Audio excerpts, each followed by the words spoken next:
نشر موقع ويكيليكس المختص في الفضائح وثائق أمريكية مسربة كشفت أن الرئيس الجزائري عبد العزيز بوتفليقة مصاب بداء السرطان الفتاك على مستوى المعدة قد يكون في مراحله الأخيرة. وكذبت الجزائر مرارا شائعات عن وفاة بوتفليقة، لكنها هذه المرة التزمت الصمت رغم أن مصدر الخبر صحيفة سويسرية كبيرة. ولم يظهر الرئيس الجزائري عبد العزيز بوتفليقة للعلن منذ يوم عيد الفطر، حينما كان يتلقى التهاني من السفراء والشخصيات في أحد مساجد الجزائر. وأعلنت الرئاسة الجزائرية أخيرا أن بوتفليقة شكل حكومة جديدة قبل مغادرته إلى فرنسا لتلقي العلاج بعد تعيين مدير حملته الانتخابي السابق عبد المالك سلال رئيسا لها.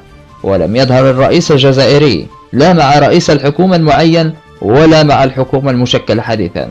الخبر كما ورد في الصحيفة السويسرية.